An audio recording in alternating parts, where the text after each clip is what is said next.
Bismillahirrahmanirrahim. Alhamdulillahi alamin. Wassalatu wassalamu ala Rasulillah ma ba'd. Assalamualaikum warahmatullahi wabarakatuh. Alhamdulillah, di pertemuan sebelumnya kita telah membahas dari bab salat. Khususnya kita telah memasuki dari perkara-perkara masuk di dalamnya permasalahan azan, begitu juga di permasalahan masuk masjid dan keluar masjid, kemudian doa iftitah, kemudian kalau terdapat was-was di dalam diri ketika dalam sholat, bacaan ruku dan sujud, i'tidal, begitu pula dan tasyahud.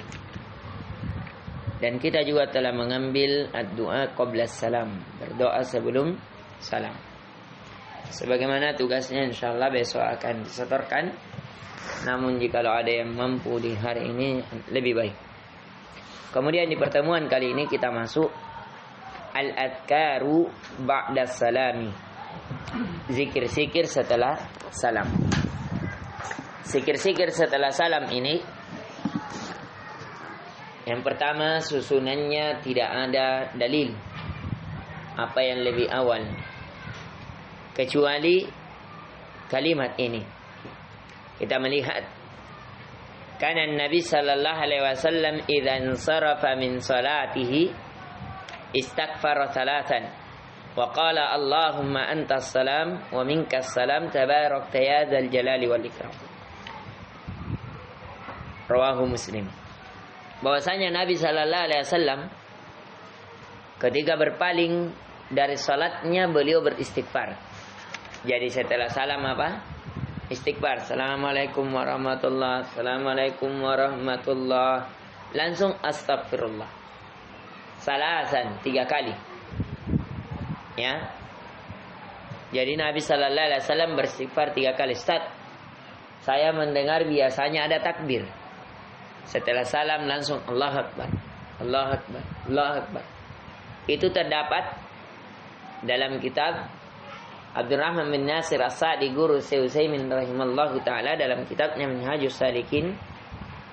Memang didapati ada dari riwayat An Ibnu Abbas bahwasanya Nabi sallallahu alaihi wasallam diketahui tanda dari selesainya dari salat dengan ucapan takbir.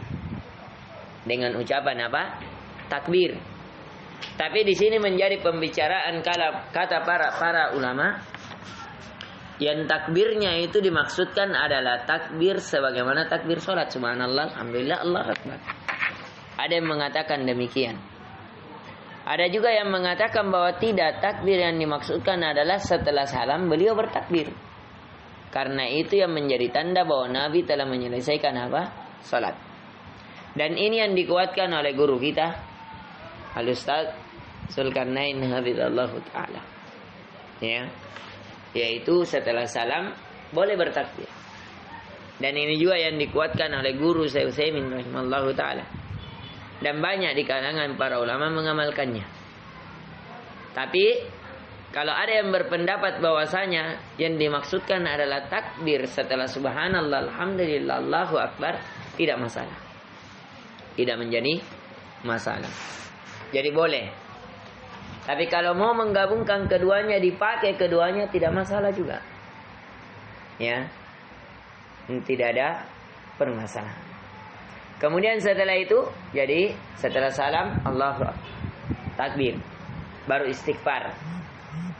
Boleh juga istighfar langsung. Kemudian membaca Allahumma antas salam wa minkas salam tabarakta ya dzal jalali wal ikram. Ini dihafal semuanya? Sudah. Dihafal, Naswan? Kalau ada yang di sini yang tidak dihafal, dihafal. Kemudian juga karena Nabi sallallahu alaihi wasallam idza faraga minas salati wa sallama. Bahwasanya Nabi sallallahu alaihi wasallam kalau telah menyelesaikan dari salat, telah selesai dari salat, telah salam, maka beliau berkata la ilaha illallah wahdahu la syarikalah lahul mulku wa lahul hamdu wa ala kulli syai'in qadir. Allahumma la mani'a lima a'taita wa la mu'tiya lima mana'ta wa la yanfa'u zal jaddi minkal jadd. Jadi Nabi sallallahu alaihi wasallam kalau selesai dari salat boleh kita baca la ilaha illallah wa la syarikalah. Laul mulku wa laul hamd wa huwa ala kulli syai'in qadir. Allahumma la mani'a lima a'taita wa la mu'tiya lima mana'ta wa la yanfa'u dzal jaddi minkal jadd. Hadis ini muttafaqun alaih. Jadi diamalkan. Ini jarang diamalkannya. Kemudian kana Nabi sallallahu alaihi wasallam yaqulu fi duburi kulli salati hina yusallim la ilaha illallah wahdahu la syarika lah lahul mulku wa lahul hamdu wa huwa ala kulli syai'in qadir la halla wa la quwwata illa billah la ilaha illallah wa la na'budu illa iyyahu lahun ni'ma wa lahul fadlu wa lahus thana'al hasan la ilaha illallah mukhlishina lahuddin walau karihal kafirun. Jadi ada riwayatnya yang biasa diamalkan di sini.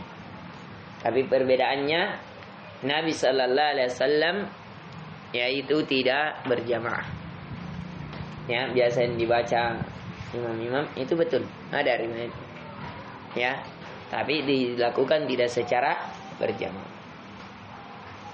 Jadi boleh dihafalkan ini ya, minimal ini.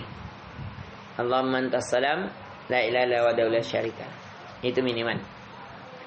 Kemudian qala Nabi sallallahu alaihi wasallam ya Muaz, la tad'anna fi duburi kulli salatin taqul Allahumma inni ala dzikrika wa syukrika wa husni ibadati. Ini dubur kemarin kita sudah jelaskan.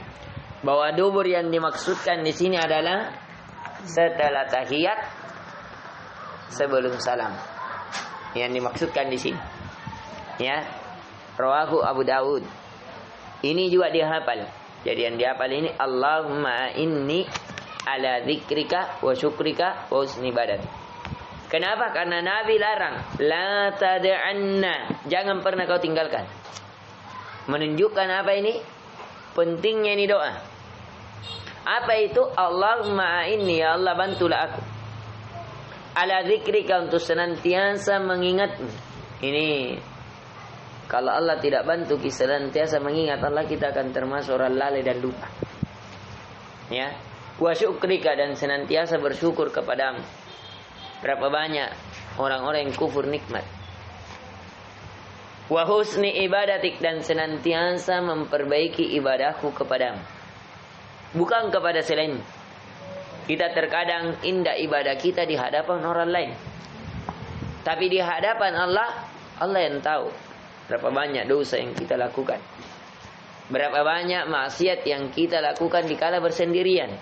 Kalau di depan orang lain kita bagaikan para nabi, ya. Tapi kalau kita bersendirian mengalahkan iblis, naudzubillah. Ya, semoga Allah mengampuni segala dosa dan kesalahan kita, baik yang kita lakukan di terang-terangan maupun terlebih lagi di dalam kesendirian kita. Kemudian ini penting ya, dihafal ini, yaitu nasihat Nabi, ya Mu'an, la tad'anna fi duburi kulli salatin taqul Allahumma inni ala dzikrika wa syukrika wa husni ibadatik. Jadi yang dicatat paling utama yang saya suruh hafalkannya. Kemudian qala Nabi sallallahu alaihi wasallam, man sabbaha Allah fi duburi kulli salatin 33 wa hamidallahu 33 wa kabbarallahu 33 fatilka 99 wa qala tamamal mi'ati la ilaha illallah wahdahu la syarika lahul mulku wa lahul hamdu wa ala kulli syai'in qadir ghufira khatayahu wa in kanat mithla zabadil bahri. Kata Nabi sallallahu alaihi wasallam, siapa yang bertasbih di setiap selesai salatnya, dubur kulli salat. Ya, ini dubur. Di sini juga sebagian para ulama mengatakan dubur boleh setelah salam. Ya. Makanya ini juga menjadi perselisihan sekali lagi.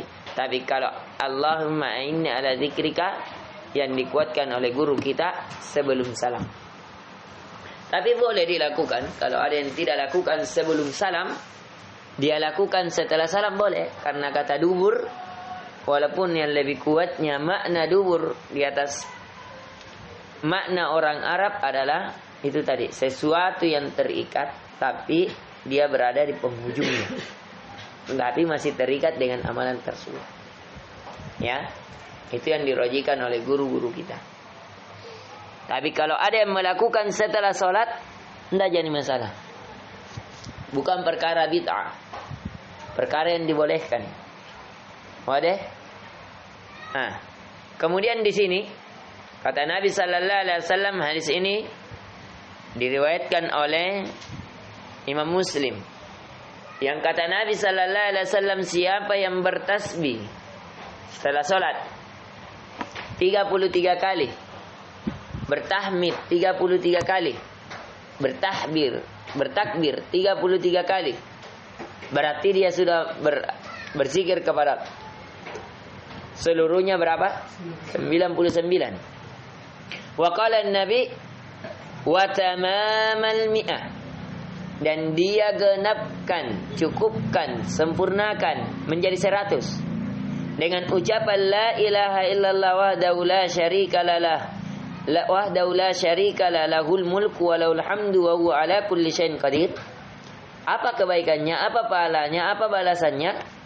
Kata Nabi, gufirat khatayahu, maka Allah akan mengampuni dosa-dosanya, kesalahan-kesalahannya. Makanya jangan terlalu buru-buru. Sudah sholat, jangan langsung pindah tempat. Bahkan nanti akan kita jelaskan, ada orang kalau sudah sholat tidak tinggalkan tempat duduknya sampai dia baca ayat kursi. Itu ada keutamannya. Jangan langsung mundur ke belakang, mundur ke depan, pergi sandar-sandar, jangan. Duduk tempatnya sampai selesai zikir. Ya.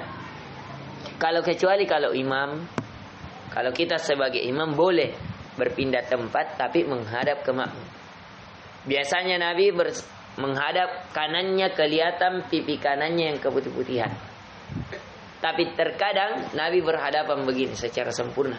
Biasa berhadapan balik kanan. Jadi misalnya kalau dia imam di sini, ini kiblat misalnya, sana kiblat. Sudah sholat, Nabi duduk begini,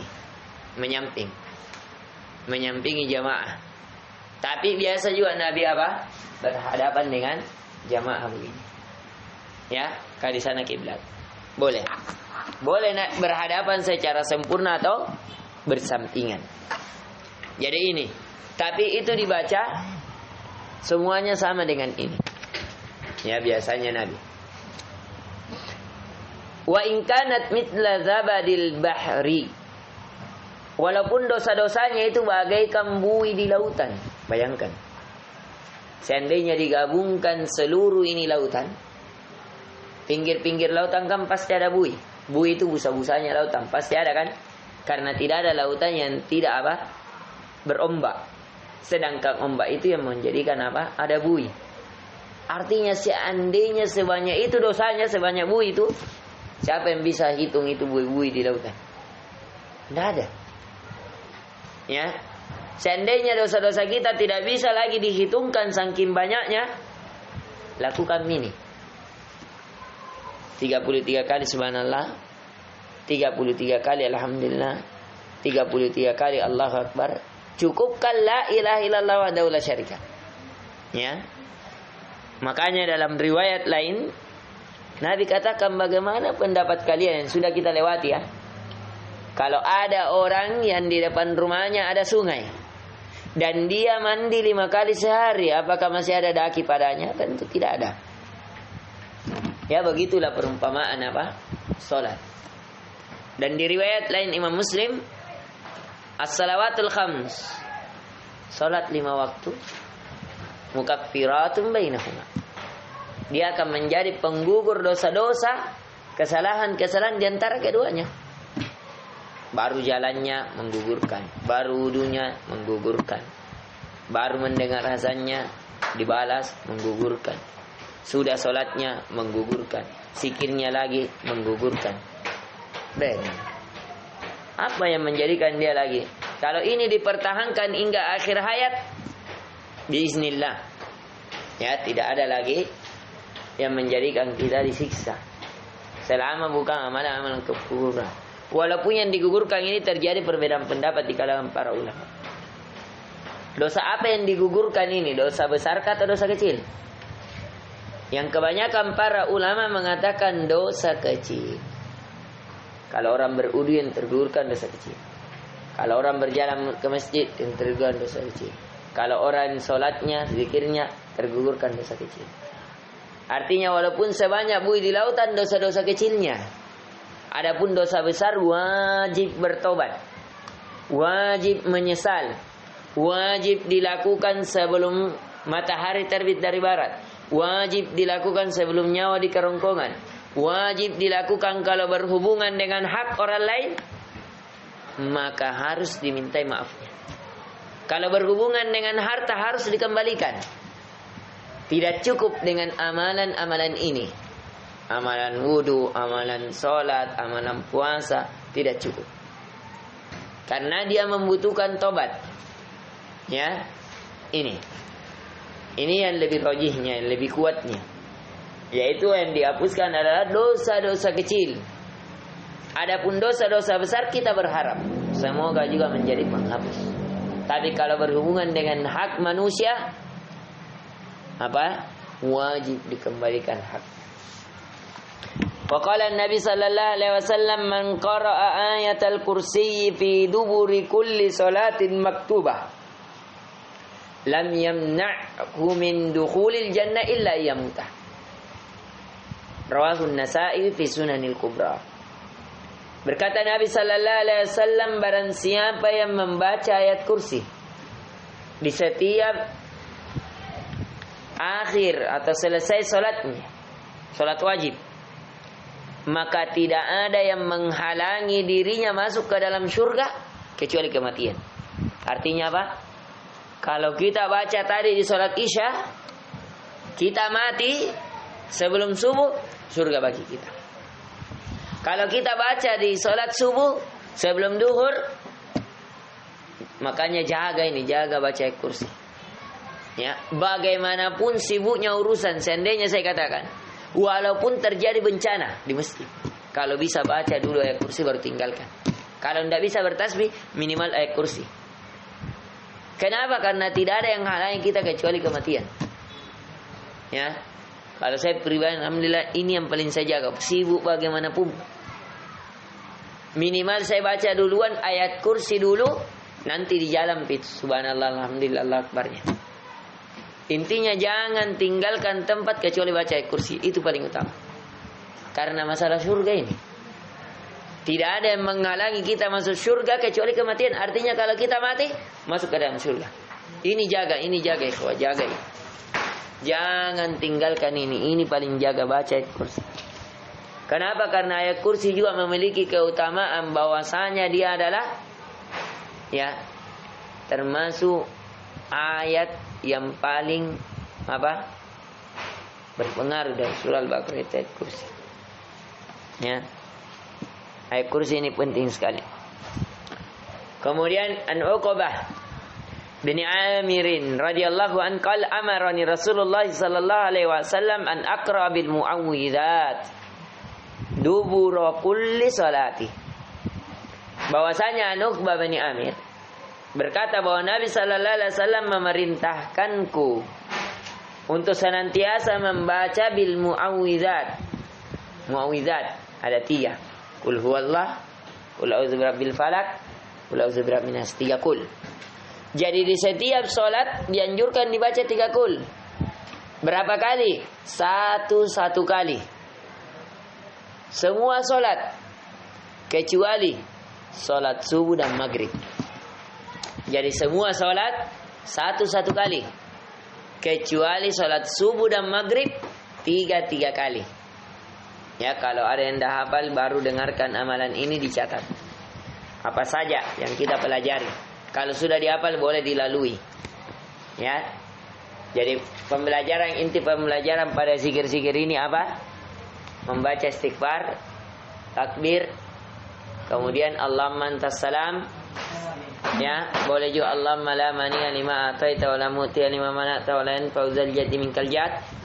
Tapi ini digabungkan dengan la ilaha illa wahdahu la syarika lahu lahul mulku wa lahul hamdu wa ala kulli syai'in qadir. Kemudian dilanjut Allahumma la mani'a lima ataita wa la mu'tiya lima mana'ta wa la yanfa'u dzal jaddi minkal jadd. Nah, ini. Kemudian juga boleh bacaan yang lain. Tapi minimal juga di sebelum salam Allahumma inni ala dzikrika wa syukrika wa husni ibadatik. Kemudian membaca subhanallah 33 kali, alhamdulillah 33 kali, Allahu akbar 33 kali.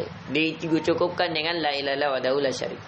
Tapi kalau berada dalam kesibukan harus meninggalkan, boleh 10 kali. Jadi boleh subhanallah 10 kali, alhamdulillah 10 kali, Allahu akbar 10 kali. Boleh dalam riwayat lain 11 kali. Tapi tidak ada yang dicukupkan ini membaca la ilaha, tidak cukup itu saja.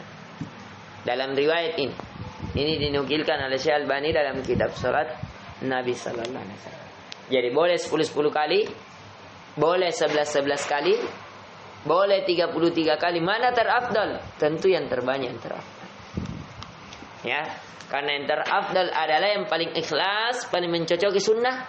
Ini semuanya terikhlas, ini semuanya mencocoki sunnah. Tapi yang mana terbanyak? Kuantitas. Sedangkan al-jaza min jinsil amal, balasan akan dibalas sesuai kadar amalan. Ya, semakin berat perjuangannya, semakin besar balasannya. Ya, berbeda orang yang cuma 10 kali, 11 kali berbeda dengan 33 kali. Ya, karena apa? Dia lebih menahan dirinya untuk meninggalkan sesuatu untuk berzikir kepada Allah. Ya, itu lebih utama. Kemudian ini khusus salat wajib. Adapun bab setelahnya doaul kunuti, doa ketika kunut. Apa itu? Allahumma hdini fi man hadait. Qala al-Hasan bin Ali, allamani Nabi sallallahu alaihi wasallam kalimatin aquluhunna fil witri. Nah, ini. Bahwasanya dari Hasan ibnu Ali, artinya Hasan anaknya Ali. Karena Hasan ini cucunya Nabi, Ali menantunya Nabi, anaknya Nabi siapa? Fatimah yang dinikahi oleh Ali. Memiliki anak Hasan dan Husain. Ya. Kata Hasan, saya diajarkan oleh Nabi kalimat-kalimat yang saya ucapkan di dalam salat witir saya. Nah, ini yang banyak yang salah digunakan di salat, ya, salat wajib kunut subuh. Padahal ini bacaan salat witir. Ya, hadis ini diriwayatkan oleh Imam Ahmad dalam musnadnya. Kata Nabi sallallahu alaihi wasallam, Allahumma hdini fi man hadait, wa afini fi man afait, wa tawallani fi man tawallait, wa barik li fi ma atait, wa qini syarra ma qadait, fa innaka taqdi wa la yuqda man alaik, innahu la yadhillu man walaik, tabarakta rabbana wa ta'ala. Ini. Jadi ini bacaan yang benarnya di salat witir. Di mananya dibaca? Boleh sebelum ruku, jadi setelah membaca surah Al-Fatihah, kemudian membaca surah pendek, misalnya qul huwallahu ahad, sudah itu angkat tangan kunut. Boleh juga setelah ruku. Nah, ini mungkin ilmu baru ya, bahwa ada kunut sebelum apa? Ruku. Itu dijelaskan dalam sifat salat Nabi karya Syekh Albani. Ya, ini pentingnya belajar bersama guru. Jadi kita tidak mencukupkan hanya di buku ini. Ya, ini antum nikmati, yaitu dari ratusan buku yang kita sudah baca, ringkasannya ini. Sengaja saya buatkan ini rekaman supaya antum nanti di kemudian hari mau meroja pembelajaran. Dulu pernah Kak dipelajari begini di pondok. Antum lupa. Setelah jadi apa? Jadi dai. Ingat saja. Kembali ke channel yang sudah kita pelajari. Ini semuanya terekam insyaallah. Itu pentingnya ada di jejak digital. Ya, harus kita berkembang. Nah, ini. Jadi ini bacaan di kunut witir. Di mana kunutnya? Waktu kunutnya boleh sebelum ruku, boleh setelah ruku. Apakah harus angkat tangan? Sunnahnya angkat tangan. Tapi kalau tidak angkat tangan tidak masalah. Tapi sunnahnya mengangkat tangan. Kalau muncul fitnah, misalnya sebelum ruku, jangan sampai di masjid luar ki harus ki sholat di situ, musafir ki, jangan. Lakukan setelah ruku. Karena sebelum ruku jarang yang ada yang lakukan. Tapi kalau saya lebih sering sebelum ruku dengan niat menghidupkan sunnah. Karena siapa yang menghidupkan sunnah maka dia dapat 2 pahala. Ya, kemarin saya juga witir di situ. Cuma saya takut fitnah dari antum. Ya, saya lakukan sebelum ruku. Tapi saya tidak angkat tangan. Ya, saya juga pernah angkat tangan. Yang kemarin angkat tangan setelah ruku. Pernah sebelum ruku tapi saya tidak angkat tangan. Begini saja. Allahumma dina. Biasa saya kalau di amcis saya tidak angkat tangan. Kenapa? Ya, jangan sampai orang tidak tahu. Jadi saya baca setelah doa, setelah bacaan surat-surat pendek baru saya kunut. Tapi tidak angkat tangan. Kenapa? Karena nanti muncul, kenapa angkat tangan itu belum ruku? Jadi dilihat keadaannya. Kecuali kalau di depan murid-muridnya nanti mau ajarkan supaya ada muncul pertanyaan, Ustaz, kenapa boleh untuk mengajarkan sesuatu. Ya, jadi boleh. Terkadang Nabi melakukan hal yang di luar yang dipahami para sahabat untuk diajarkan. Nabi pernah naik ke mimbar, lakukan sholat di atas mimbar. Untuk apa? Supaya dilihat tata cara sholatnya Nabi. Dan seterusnya. Ini ya. Adapun apakah kunut sholat subuh itu dibolehkan? Jawabannya yang lebih kuatnya tidak disunnahkan. Pernah Nabi Sallallahu Alaihi Wasallam lakukan, tapi itu bukan hanya di sholat subuh, semua sholat. Ya, pada saat ada seorang sahabat yang dimana dia dikirim untuk mengajari orang-orang yang datang kepada Nabi. Jadi ada suatu kaum datang kepada Nabi. Setelah mereka menyatakan keislaman kepada Nabi, bahwasanya berikan kepada kami seorang dai yang mengajarkan kami Al-Quran, yang mereka tinggal di kampung kami, mereka ajarkan kami berikan fasilitas tempat tinggal, mereka ajarkan kepada kami. Maka dikirimlah beberapa sahabat Nabi untuk mengajari mereka di kampung mereka. Tiba di sana sahabat-sahabat Nabi yang dikirim dari ahli Quran dibunuh. Tidak ditahu siapa yang membunuh. Pasti di kampung sana siapa yang mau bunuh kalau bukan. Artinya mereka apa? Dari kalangan orang-orang munafik. Akhirnya Nabi SAW marah. Sudah dikirimkan baik-baik mau diajarkan Al-Quran, ternyata mereka bunuh para ahli Quran. Akhirnya Nabi cari tahu siapa pembunuhnya. Nabi tidak tahu siapa yang membunuh. Ada prasangkanya Nabi, firasatnya Nabi, tapi tidak ada bukti. Nah, makanya Nabi tidak menuduh. Di sini pelajaran penting. Bahwasanya perkara gaib Nabi pun tidak tahu.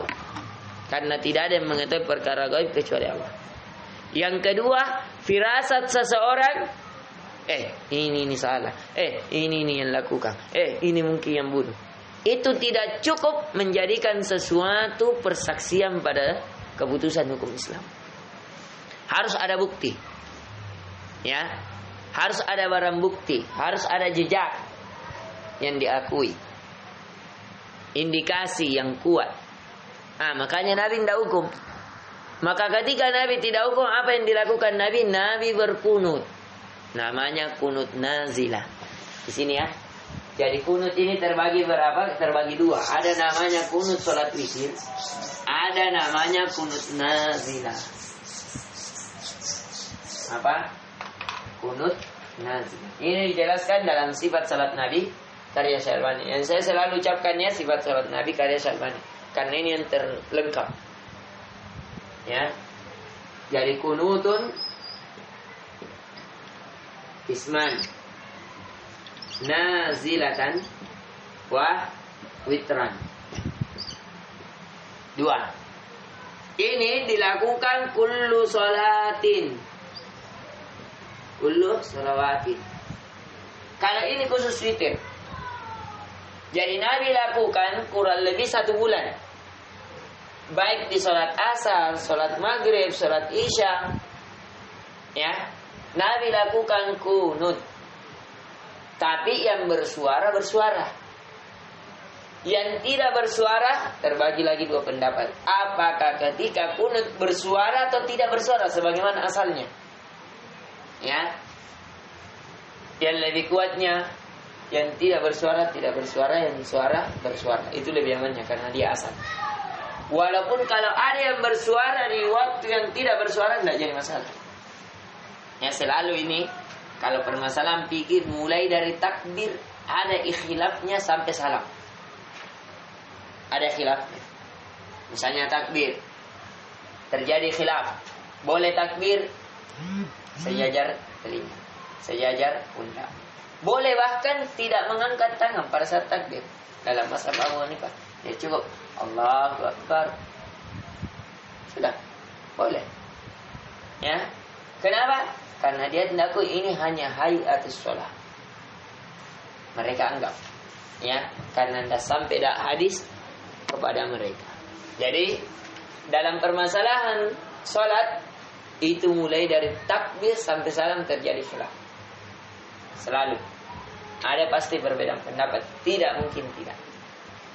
Kalau mau apa sebab perbedaan pendapatnya, cari kitabnya karya Ibnu Rushd. Ini dulu ada saya ringkas 1 jilid, ya. Dia itu 1 jilid kurang lebih 1000 lembar. Ada sekitar beberapa jilid, 4 jilid. 1 jilidnya pernah saya ringkas, ya. Masih ada tulisannya kayak tidak dicetak, ya. Masih ada di rumah kalau tidak salah. Ini 1000 lembar saya ringkas menjadi 100 lembar. Alhamdulillah.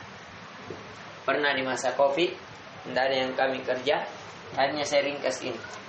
Berbentuk bagang, berbentuk begini. Saya buat kunut ada berapa berbentuk bagang. Tulisan tangan. Ya. Alhamdulillah. Ini. Jadi kunut ini terbagi berapa? 2. Ada nazilah. Apa itu nazilah? Artinya turun. Maksudnya apa? Artinya dia ada sebab terjadinya, sebab turunnya. Kenapa Nabi lakukan ini? Karena ada sahabatnya yang dibunuh. Sahabatnya dari kalangan apa? Ahli Quran. Siapa yang membunuhnya? Ahli munafik. Akhirnya Nabi kunut sampai ada terdengar dari mereka yang dimakan singa. Sampai ada berita dari kalangan yang membunuh sahabatnya Nabi ini apa? Dimakan para singa di padang pasir. Mati mengenaskan. Ya, kenapa tidak? Yang berdoa siapa? Nabi sallallahu alaihi wasallam. Yang aminkan siapa? Para sahabat Nabi sallallahu alaihi wasallam. Maka dan Nabi sallallahu alaihi wasallam katakan ittaqu ad-du'a'il madlum. Takutlah kalian kepada doa orang-orang yang terzalimi. Fa innahu laisa lahu hijab. Karena di antara dia dengan Allah tidak ada penghalang. Kalau doanya orang terzalimi mustajabah. Ya. Ini Nabi terzalimi, Nabi yang kirim pergi dibunuh. Ya, keluarganya juga terzalimi. Kenapa mesti dibunuh? Dia pergi mengajarkan kebaikan. Ah ini. Tapi ini dilakukan di semua sholat.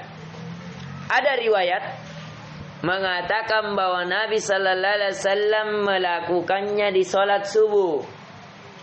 Tuli hayati. Bahwa Nabi tetap melakukannya di setiap sholat subuh sepanjang hidupnya. Nah, inilah yang dikuatkan oleh orang-orang bermazhab Syafi'iyah. Jadi bukan Imam Syafi'i, tapi bermazhab Imam Syafi'i. Ya. Dan ini perbedaan ini sudah sejak lama. Jadi kalau ada yang melakukan jangan terlalu apa? Jangan sampai memecah barisan kaum muslimin.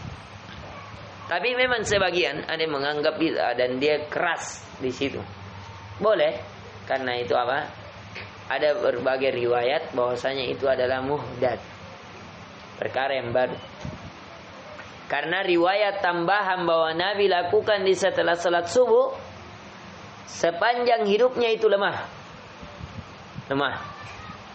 Ya, dari beberapa aspek. Yang pertama, kelemahannya menyalahi dari hadis yang lebih sahih yang tidak ada tambahan tersebut. Yang kedua, kelemahannya tidak diriwayatkan oleh perawi-perawi hadis seperti Imam Bukhari, Imam Muslim dan selainnya. Jelas? Yang ketiga, ada yang mengatakan karena dia tambahan siadat istiqamah, tambahan orang-orang istiqamah.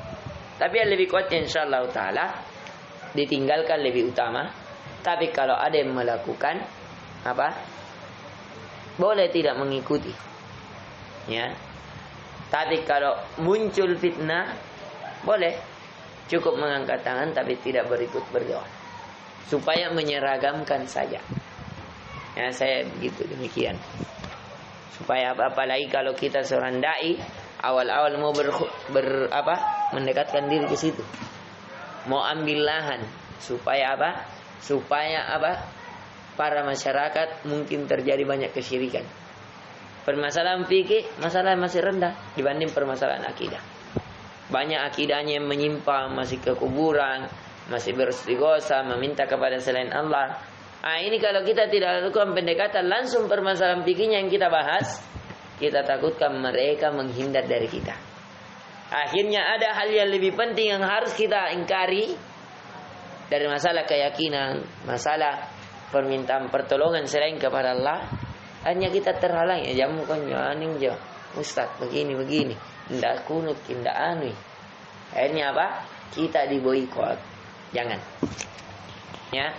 Kemudian yang kata Nabi, karena Nabi sallallahu alaihi wasallam yaqulu fi akhir witri, Allahumma inni a'udzu biridaka min sakhatik wa bimu'afatika min uqubatik wa a'udzu bika minka la uhsi sana'an 'alaik anta kama asnaita 'ala nafsik. Rawahu Abu Daud. Ini suka yang dibaca saya bilang ya. Kalau saya bilang suka sekali ini baca di setiap kunut witir, selalu dia baca. Allahumma dini fiman hadait, kemudian bacaan ini. Ya, terakhir idza sallama minal witri. Nabi ini khusus tadi subhanallah, alhamdulillah, Allahu akbar, Allahumma antasan dan seterusnya itu ayat kursi 3 kul itu ketika salat wajib. Ini salat witir khusus. Karena Nabi sallallahu alaihi wasallam idza sallama minal witri qala subhanal malikil quddus salasan wa yarfa'u sautahu bitsalitsah. Bahwasanya Nabi sallallahu alaihi wasallam kalau salam dari salat witirnya Nabi membaca subhanal malikil quddus. Tapi Nabi membaca 3 kali. Dan catatan Nabi mengangkat suaranya di yang ketiga. Artinya sudah salam, assalamualaikum warahmatullahi wabarakatuh, assalamualaikum warahmatullahi wabarakatuh, subhanal malikil quddus, subhanal malikil quddus. Kemudian di yang ketiga, subhanal malikil quddus. Nabi mengangkat suaranya. Ya, di riwayat lain yang dikuatkan, dinukil oleh Syekh Albani dalam sifat salat nabinya, ditambah subuhun qudusun rabbul malaikati warruh. Ya, jadi boleh subhanal malikil quddus, subhanal malikil quddus, subhanal malikil quddus, rabbul malaikat warruh, boleh. Ya. Mungkin ini sedikit pembahasan kita. Semoga bermanfaat, diperhatikan ya. Untuk zikir-zikirnya jangan yang ditinggalkan. Jadi apa-apa intinya membaca istighfar, takbir sebagian riwayat, tapi ada terjadi perbedaan pendapat. Kemudian lamman tassalam, kemudian lamma mani alima taita, subhanallah alhamdulillah akbar 33 kali, dicukupkan 100 kali. Boleh juga 10 kali atau 11 kali. Kemudian kalau kunut Itu ada berapa? 2 kunut apa namanya? Nazilah dan ya witir. Ini kunut nazilah Nabi tidak lakukan sepanjang hidupnya, itu yang lebih kuat. Adapun riwayat mengatakan Nabi kunut di salat subuh sepanjang hidupnya, itu lemah. Ya. Tapi kalau ada yang lakukan disebabkan Nabi lakukan tapi terputus, ada sebab. Ada juga mengatakan bahwa sekarang apa? Banyak permasalahan kaum muslimin yang dibunuh tanpa sebab, kayak di Palestina, kayak di Rohingya, kayak di Yaman. Sehingga apa? Kita lakukan apa? Kunut.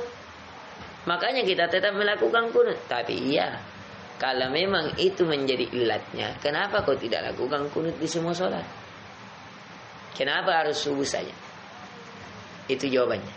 Yang kedua, itu harus dilakukan oleh pemerintah. Ya, kalau memang mau didoakan orang yang selain daripada kita, itu harus ada arahan dari pemerintah. Kenapa? Karena ada etika siasat syariah dalam adanya kerjasama antara satu negeri dengan negeri lain. Ya, ini yang bisa kita berikan. Subhanakallahumma wa bihamdik, asyhadu an la ilaha illa anta astaghfiruka wa atubu ilaik. Assalamualaikum warahmatullahi wabarakatuh.